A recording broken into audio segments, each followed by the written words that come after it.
It's the spookiest time of the year.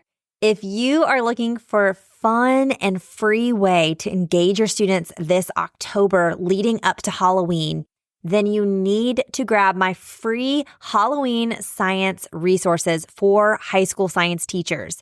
I have created 4 themed activities for you. One is for biology, one for chemistry, one is for physics, and one is for anatomy.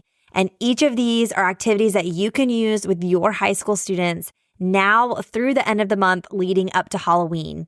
So be sure to grab those at itsnotrocketscienceclassroom.com/Halloween. All right, y'all tell me what's worse. Is it worse when a student is absent, when you are absent, or when an entire class section is absent because of a pep rally and then they get behind all your other sections of the same prep?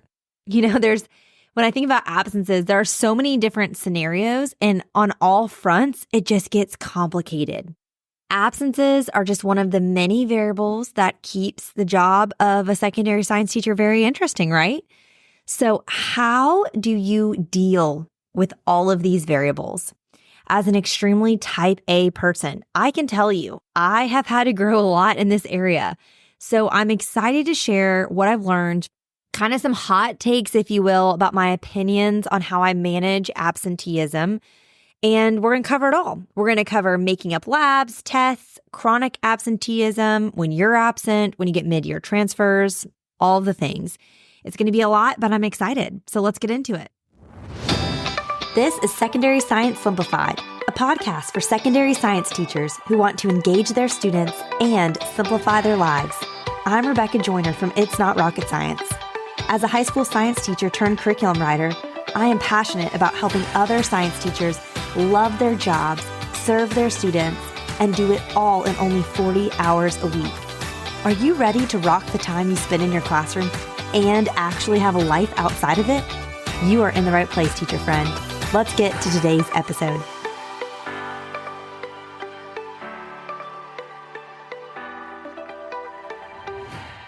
First, I want to start with what I think is the most tiresome of all of the different parts of absences, and that is when your students are absent and you're trying to figure out what to do about makeup work.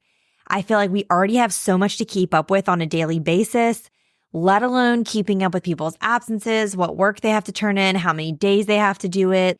Am I going to grade this all later? It's just, there's so many pieces and details to it, and it's really exhausting. I can't tell you how tickled I would be when I'd be taking attendance while my students worked on their primetime bell ringer, and I would see everyone was here for the day, especially if everyone was here on a lab day. I was just so excited and relieved to know that that was something I didn't have to worry about. It was very rare, but those nice rainbow days did happen with all the people. We do know, though, that most of the time that's not the case. So first question I often get is, how do you handle the makeup work there? And for me, again, this is kind of just my opinion here, my hot take is I want to give students as little work as possible. So the least amount to do. I will rarely ask a student to make up every single thing they missed in one class period because we do a lot in one class period. So I'm not going to ask them to make up all of that because realistically, I know that they're not going to do it. They're making up work for potentially 3 other classes if it's on a block schedule, or maybe up to 6 additional classes other than mine if they're on a traditional schedule. And that is so much for them to catch up on. So instead of overwhelming them to the point that they then settle to cheat and copy someone's work just to get it done and check that off the list, I'd rather say, hey, here's like the one thing I need you to do. Can you do that for me like today or tonight? So that way we can get you caught up. Because to me, that is the priority of catching up an absent student, is getting them to the point that they can jump back in ASAP with what we're doing that day. Because the further along they get dragged without making up that late work, the harder it is to kind of catch them up. So I want to get them going as quickly as we can back into the rhythms and where we are in the pace of our class. So I train my students at the beginning of the year that if they are going to be absent, whether it's excused, unexcused, expected, unexpected, sick, a vacation, a volleyball tournament, whatever, that my expectation is that when they come back to the classroom, they will have copied the notes that they missed at a minimum. I always maintained a class website where I kept an agenda where I basically at the end of every day, I typed up what we had written on the whiteboard for our agenda for the day so that there was a digital record of what we did. And, I don't just take a picture of it because sometimes we don't get to everything. So I physically type like what we did. We did these notes. We got through this number of slides, that kind of thing. So they always have a reference point for what they missed. I keep a QR code that goes to my class website on my whiteboard. So then if someone comes in from being absent and they're like, what did I miss? I'm like, scan the QR code and check the website for the day you were gone. Like, I'm not going to remember what days you were here, what days you were not. You look up the dates and you can look it up. And they know I have to copy the notes if there were notes done on the day I was gone. That is my bare minimum. So I have a virtual PD course all about my classroom culture. It's just a mini course. It's only a couple of PD hours, but in it, I train you on how I do procedures and how I train my students in procedures in my classroom. And this is one of the things that I train at the beginning of the year and we talk about all the time. And every time someone's absent and they come back in the next day at the beginning of the year and they ask, hey, what did I miss? I use it as like a learning thing, like for the whole class, like a learning tool. So it's like a mini lesson for everybody. Like, okay, Jessica was absent yesterday, guys. What do we do when we're absent? And we rehearse it. They go to the website, they check what they missed. They see if there were any notes, and it's their job to copy them before they come to class. My students know that all of my lecture videos are pre-recorded for the entire year on my YouTube channel. Anyone can use these. You all can too. It's youtube.com/@itsnotrocketscienceclassroom is my channel. And I have all my lecture videos there for chemistry, physical science, biology, anatomy. You don't have to use my curriculum to use them, but obviously if you use my resources, they perfectly align. So students have the option of watching the video with me teaching on it, or when I upload my agenda on my website every day, I would also upload the .pbtx file for my students too. So they could just read it if they prefer to do that as well. So that is what I personally train my students on, because here's the deal. We use our notes all the time in my class. Basically, every day is an open note day. Every primetime bell ringer, any sort of type of assessment is open note. Labs, I want them looking back at their notes. Practice, look back at the examples we did in the notes. Look at your notes always, always, always. And so they want to have those as a reference point up until basically the day of the test, which is not open note. Over the years, I've softened to the idea of open note tests, but that's a conversation for another day. So they know when they've been absent, I make them do the bell ringer. I want them to at least try it because sometimes we didn't learn anything. Maybe we're talking about Punnett squares Monday, Tuesday, Wednesday. They miss Wednesday, but they were here Monday, Tuesday. So on Thursday, if the primetime bell ringer is about Punnett squares, I want them to do it because they only missed one day of practice on it. It's not like they've missed all of the stuff. It's not like every day we're necessarily learning new content.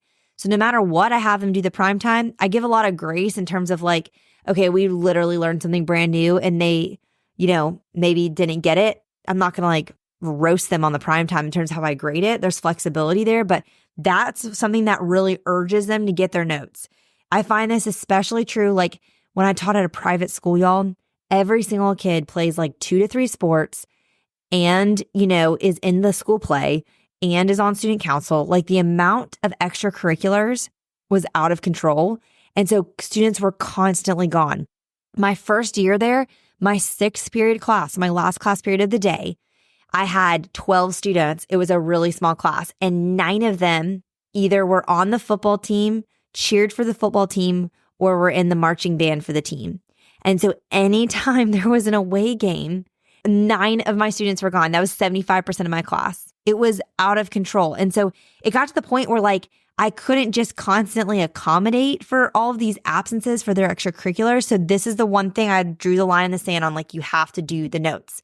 Now, the compromise is everything else Ms. Joyner is going to catch you up on. So for example, if you see that we did practice problems while you were gone, I teach with packets, so students get all of their handouts at the beginning of the unit for the entire unit. So they can see on my website, we took notes on page 2, did some practice problems on page 5, and then, started to go over a lab that we're going to be doing the next day on page 6. So I would expect them to have gotten those notes. Then when they come in, I'll say, hey, I would love it if you want to come in for tutoring one day. I tutored every afternoon from 3 to 3:30 when school got out, because most of the school practices and things didn't start till 3:30, 3:45 anyway. And so I would say, hey, come in and let's just do the odds with me. Like if this practice page has 10 problems, just do like half with me and then I'll give you, this is like a freebie grade, I'll count this for completion. And that way we know you're squared away on this before we keep moving forward. For students that ride the bus, I found that was the hardest to get them in for tutoring. Basically, anyone else could kind of accommodate that afternoon period. So I did make an exception and do some lunch tutoring for bus riders. That was a very small subset of people. I protected lunch every other time. But for like those kinds of students, I'd be like, hey, come in and we'll just do some of these with me at lunch today to get you caught up. Now, for activities, I don't make them make up activities because almost all of my activities are either inquiry-based, so they're to introduce a concept and really engage them in it. And so if they're coming in and having missed that, then they're probably coming in on the explain day. So we're not going to go back and do the engage and explore. In retrospect, it doesn't matter. Or they're on the other end and they're used for reinforcement. So they don't necessarily need to do it to learn it. It just really helps. But like, I'm not going to burden you with this activity or this thing that we did as a whole class. Like, you're not going to get the same vibe since you weren't here for it. And so, yes, our activity is valuable. Of course, I'm obsessed with activities. I have at least one instructional resource for every single concept that I teach, but oftentimes more than one. But again, my goal here is to get them to be as current as possible. And so weighing them down with a lot of stuff does not help me reach that goal. So that's why I will just exempt them from that. So I literally would put in my grade book, yours may have a similar option. You can mark it with an X, or in one school I had, it was an E for exempt. Another was X for exempt. But it basically shows the student that like, you don't have to do this. It's not hurting you or helping you. It's not a 0, but it's also not like an easy grade, because most students know that my in-class stuff is pretty easy to get a good grade on because I grade a lot of it for completion. Now, if they ask me like, can I do this? Of course, like I will help them do that, but that's rarely happening. Mostly they appreciate me cutting down the to-do list for them. Now, labs is a whole nother thing. So we're going to talk about labs in a second, but that is mainly what I do with the makeup work. This also eliminates me having to be like, okay, you have 5 days to make this up or whatever that may be. Tests are a little bit different, I will say. Tests, if they miss the review day, I train them at the beginning of the year that if you miss review day and that you come for the test day the next day, you're still expected to take the test. Review day is just a bonus day. It's not a requirement. You aren't obligated to get a review day before a test. So you get them used to that precedent. It's not a surprise when they walk in on test day and are expected to take the test. Now, if they miss an actual test day, I train them like that. You need to come in right away and be prepared to make it up. Typically, I will say, hey, let's stay after school today. If you can only stay for 30 minutes because you have soccer practice, let's do half of it today. And then I'll print the other half and you can do the other half tomorrow. They've seen how far behind they get the longer they put off the tests. They will always do worse if they wait 2 weeks to do it and we're 2 weeks into new content as opposed to doing it right away. So I urge them to do that. Another option for those bus rider students, my tests typically cover 3 concepts of content that we worked on in that unit. So typically I'll say, come in and eat lunch with me the next 3 days and work on 1 concept a day, and we'll just knock out the test over the 3 concepts that way. So that's another option too, but that's how I handle tests. So basically you have to make up notes and you need to make up tests. Everything else I'm going to work with you on, and you're going to be exempted from it grade-wise. Now let's talk about labs. One of the questions I've seen a lot about labs is not just how you have them make them up, but people asking, how do I do makeup labs that are equally as challenging as the one I do in class? So my thing would be don't. Don't do makeup labs. And here's why. I feel like coming up with and administering labs is already such a big ordeal. And then to have to come up with an additional substitute lab that is equally as challenging is such a waste of your limited capacity and time and energy. Like, that is so not worth it. I personally never really do makeup labs, and that is because of not being able to. Literally, I didn't have the space to store the supplies. I was floating at times into other people's classrooms, so I couldn't then expect them to be storing my stuff when they're doing their own labs, and they've already accommodated me coming in there and switching classrooms for a class period. And then, of course, like lack of time and stuff. Literally, if you've floated in any capacity, like doing a makeup lab is like basically impossible. And that's kind of one of the places I started off on. So that kind of set the precedent. Like, I'm not doing makeup labs. Now, and here's how I kind of justify that for those of you that are like internally screaming. because you're like, they have to spend 40% of their time in lab. Okay, I get it. We are spending 40% of our time in lab. It's not my fault that they weren't here for that. I'm not going to be a martyr to the cause of other people's absences. That is something so outside of my control. So I'm going to control what I can control. And if I'm going to be expected to do makeup labs, then I should have a full lab setup, and I should have lab tech assistant that can help me maintain and keep multiple labs up as once, especially if you have 3 or more preps. You probably are at the place where you're having multiple labs happening, or at least a different lab every day in a different class in terms of the frequency of your labs. You literally can't keep all these different things set up. It just doesn't work. My encouragement to you and my justification for this is most likely, if you are anything like me, you're doing plenty of labs and plenty of hands-on resources. So they're getting those skills in other labs and in other ways. Now, if there's like a very specific skill that they miss, like they missed the day of titrations and you were like, they must learn how to do a titration, then I would just say, hey, you need to stay after school one day and I'm going to show you to do this and we'll collect some mock data. But like, that's it. I'm not going to sweat it. I'm not going to have them start the lab and do it from start to finish. I'm going to have them experience that skill and then we're going to move on from it. So here's what I will say too about makeup labs. If you teach like around a 50-minute class period, I always recommend stretching your labs over about 2.5 days.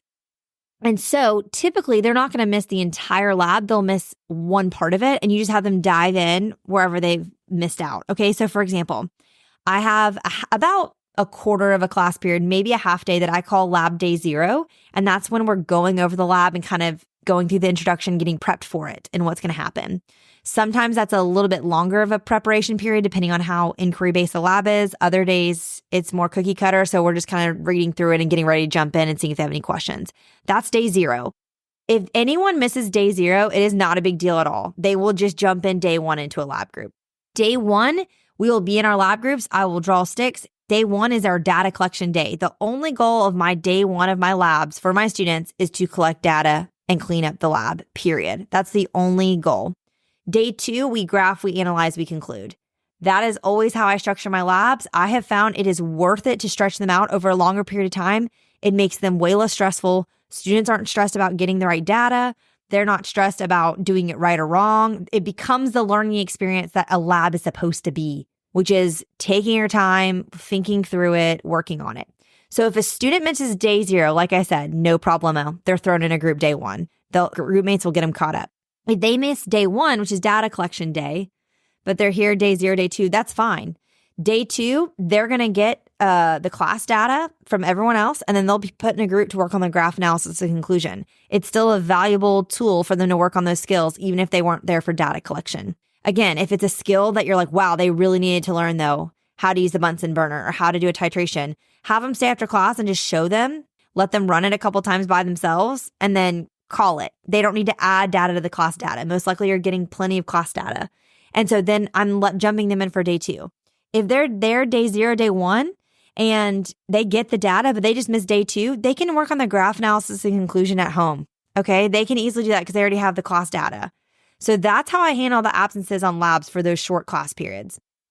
Now, if you have 90-minute class periods, or you just have a student that misses like day 1 and day 2, so they miss like the entire 2 days you do the lab, you have 2 options here. You can exempt them from the entire lab, and you need to use your discretion on if that's a wise choice for the student's grade and all that. Or you give them the class data and you expect them to catch up on the rest on their own, and they can come in and work on it with you in tutoring and all of that.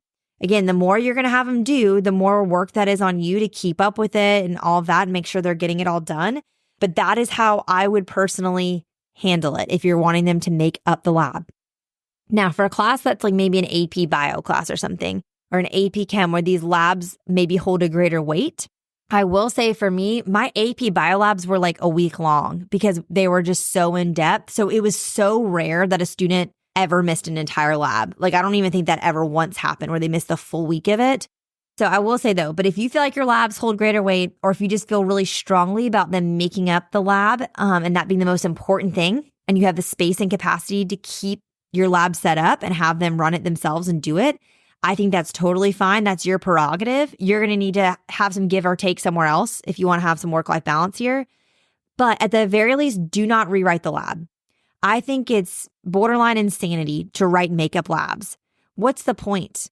Are you just trying to prevent them from cheating? Your students should never, ever feel motivated to cheat on a lab because we should be training them from day one that there's no such thing as doing a lab, quote unquote, right and getting right answers. Labs are about experience. They're about skills. They're about exploration. They're about asking questions and thinking critically. You can get quote unquote bad data and still have a great lab experience. So there's no reason a student should ever, ever, ever be cheating on a lab. I tell them that all the time. We need to take that pressure off of them right now from that. And I have a lot of thoughts about cheating. There's an entire episode of the podcast on it, episode 94, that I'll link in the show notes. But please, y'all, do not waste your energy rewriting labs. Because let's be real, the kid that's going to cheat on a lab is going to find a way to cheat no matter what. So please don't waste another second of your life trying to rewrite labs or come up with good makeup labs or stuff like that. If you really think they need to make up the lab, then find a way for them to make up the OG lab in some way. But I've already kind of shared with you, how I kind of handle that. Okay, now what do we say about handling when you're absent or let's say you teach 3 sections of anatomy and, your first anatomy section of the day misses it because there's some sort of assembly or a pep rally or it's some sort of homecoming event or whatever. So what do? Are you going to prioritize keeping all of the sections on pace or kind of what's going to be your priority there? Again, this is personal, but for me personally, I care more about keeping classes in the same prep and the same section at the same pace than I care about slowing down 2 sections for the sake of 1. So for me personally, because it makes my life so much simpler organizationally, especially like I said, because I've had limited space, I cannot have the same lab running over like 5 days, but in 3 different classes. Like they all need to collect data on the same day so I can clean up all of that. And then the next day we move on. So for me personally, I want them to all be on the same pace. So I would rather slow down the 2 sections of the classes that are in person than make the missed class catch up. Okay, now, if I am absent, I will link in the show notes. I have 2 podcast episodes I've done in the past about sub-plans or if like you have like a long-term absence or something like that. But if I'm ever absent, typically we're usually doing enough activities in labs that I can kind of, if it's a prearranged absence, I can kind of make it work where like, okay, the day I'm gone, they're going to be doing like a guided inquiry learning activity, like a POGL, or they're going to be working on the lab write-up from when I was here yesterday doing data collection. Or worst case, I have them watch a lecture video. So instead of me lecturing when I'm in class, I'll have them watch a lecture video, take the notes on it, and then do a practice page or some other reinforcement or work on their study guide for me, because that's something they can always be working on for me. If this is a situation where like just 6 periods missing, but the other classes are here for the day, I'm just going to be doing all that live with them. I'll lecture live, they'll take notes live, they'll work on the practice on their own, they'll work on their study guide, have a little bit more independent work time that day. Whereas the other class, will have to do that at home, or that's if I'm absent. Another thing, like I said, is they could be working on a lab write-up or an activity reflection or something like that. Now, if it's the interruption, where just one section's getting out, I often will give the other class periods extra day to work on their lab, like an in-class research day for a project that they're doing outside of school, a catch-up day, or maybe like a bonus review day. And then that's when I'm here and 2 of the classes are here, but 1 class isn't. So I just kind of like pause the other 2 classes so we all stay on the same pace. That's my personal opinion. I think that's what works best. So that's what I would recommend for that. Now, how are you dealing with mid-year student transfers? This is a question I've seen a lot too. And I had a lot of experience with this at my first school because I was in a very large county with 14 public schools, and we had an alternative school that students would get sent to for disciplinary issues. And they had to be released from that alternative school every 45 days. They couldn't stay there longer than that. So often, every 45 days, we would get an influx of anywhere from 1 to 3 to 5, new students over the course of all your classes coming from an alternative school. So obviously, when I was in the classroom full time, I used my own resources. So I would give those students that come in, they've just missed the last 45 days. Lord only knows what they were learning there. I assume nothing. Whatever they've missed, or this could be, it doesn't have to be an alternative school day. It could be someone who moves from across the state in the middle of October and they've missed the first 2 months of school. However much they have missed, whether it's a semester, a month, whatever, I print out the filled in packets for every unit that they've missed. So the notes are all filled in there. Oftentimes I'll pull out the labs and stuff just so it's not as many pages, but I'll leave practice problems and I'll leave in the filled in packets. And I say, this is what we've covered. I recommend reading through these, watching these lecture videos you missed, working through some of these practice problems. I'm happy to do these anytime with you during tutoring. And then the other thing I give them is I had a student one year make absolutely beautiful and thorough study guides. And so with her permission, I scanned in her study guides every time she turned them in. And so then I would give those to students to also have as like a catch-up tool, like for them to study off of. Say, hey, here's like the Spark Notes version of everything we've kind of done. And then I just tell them, just dive in. Do the best you can. I'm not going to have you make up any of this work for a grade. We're going to exempt you from all of it, but like just try to catch up as best you can. It's not going to be easy, but these are extenuating circumstances. And I often find in extenuating circumstances, we as teachers become martyrs and we kill ourselves to try to catch up these students. And I don't know if that's necessarily our responsibility. Yes, I think we give them support. We give them tools. I would never give another student all of those pre-done study guides. You know, we offer to tutor them. I will be here every single day, 3 to 3:30. I would love to help you. Or you can come eat lunch with me anytime since you're behind and I'll help you catch up on things. But like, you can either show up and use the resources I'm giving you and come to tutoring or not. Like that is up to you. And I've also found that with how I set up my grade book, these students, even if they miss like a bunch of background knowledge, they can still at a minimum with very little effort, at least still pass my class, which is a lot of just some of their goals.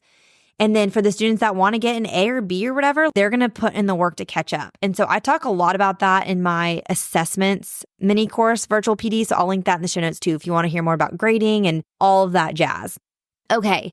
Speaking of when teachers are absent, because I mentioned that a little bit ago, meaningful subplans, especially for those of you with block schedules, 80 or 90 minutes. I love an 80 or 90 minute class period. I love it so much more than a 50-minute, honestly.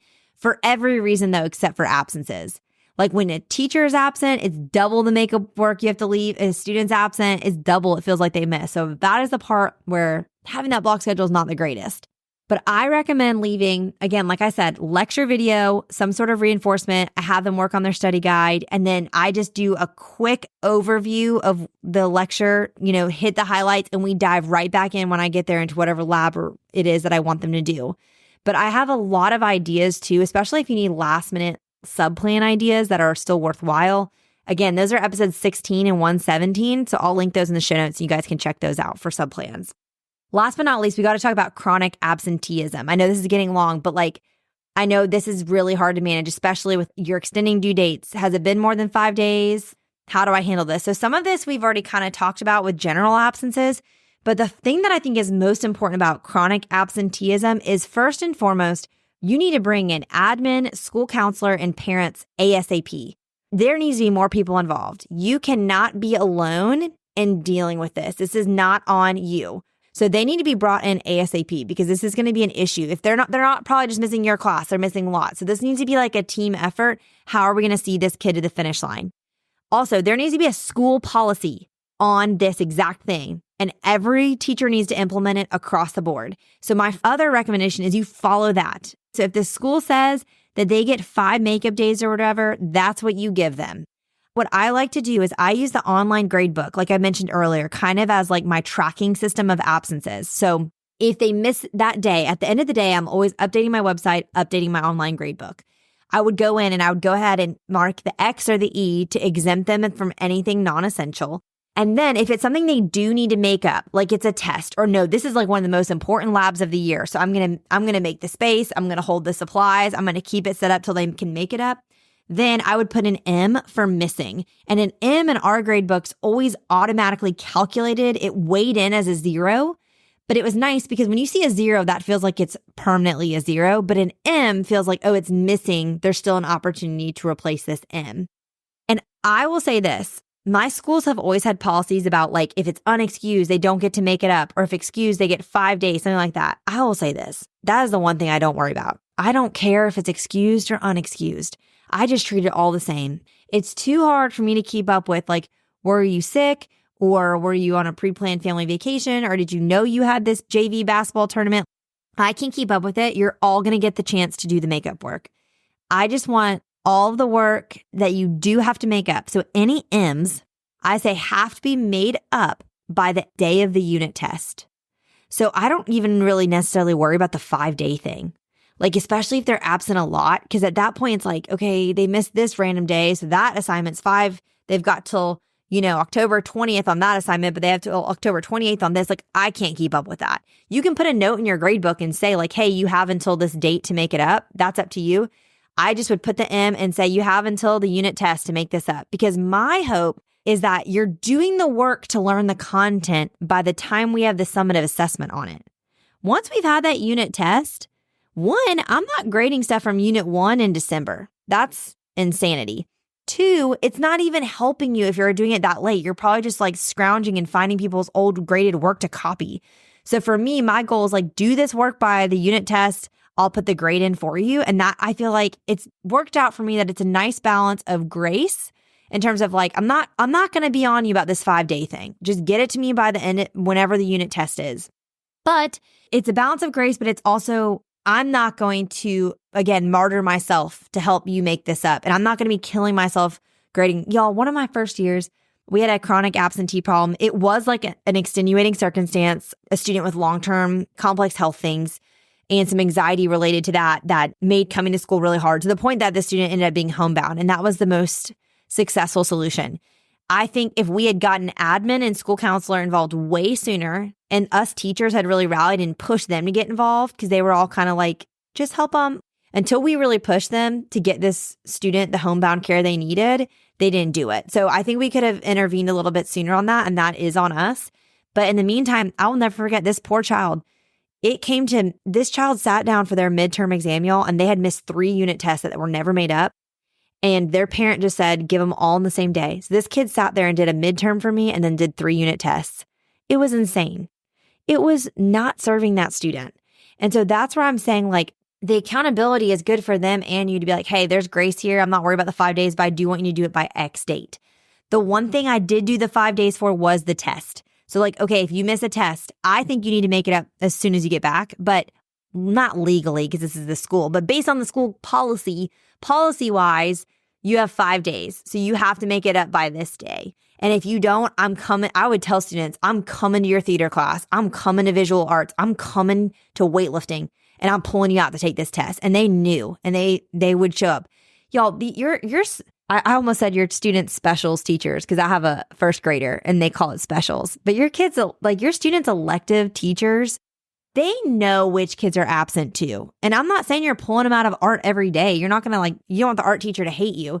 But these are, again, extenuating circumstances. And you can kind of give them a heads up on that. But that is what I do about tests also for those chronic absent students and just really all of their grades. Again, I just want to focus on the absolute basics to get these kids to pass my course. That's what I want for them. Like I said, for me, typically my biggest problem with absenteeism was either a student who had a complex health issue and eventually just got to the point like that student needed homebound care. And so it was really pushing admin and school counselors to get them that care that they needed. And then honestly, this sounds crazy, but it was absenteeism because of sports and activities, like them just missing so much because they were so involved. And so that's where I think really training them in how you're using your grade book and the notation of like, M means missing, you got to make that up. X means you're exempt. So you hold yourself accountable to what you need to do here. Okay. But again, see what your school policy is. I don't want you to feel the onus to figure this all out on your own. If we're all doing the same thing, it makes it a lot easier. And the last thing I want to say before I let you go is, what is your responsibility here? I think oftentimes we assume more of a role on this than we should. And so I want to encourage you, if you missed episode 123, it was what to do when you care more than your students. I would go and give that one a listen, because I think that could help you if you're already 2 or 3 months in the school year and feeling just totally drained by keeping up with all these absences. So I hope at this point in your school year, you haven't had to deal with this too much yet, but I'm sure it's inevitably going to come. I know October is like homecoming month in the United States, pretty much everywhere. So you're probably going to have at least some missed sections of classes, or, hopefully not, but your kid might get the flu and you might be out. So hopefully all this large conversation about absenteeism, whether it's you, your students, whatever, has been helpful.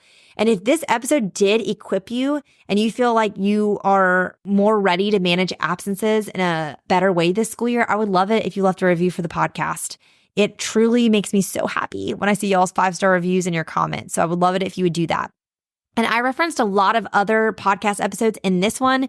You can find clickable links for those in the show notes at itsnotrocketscienceclassroom.com/episode 152. All right, teacher friends, that wraps up today's episode.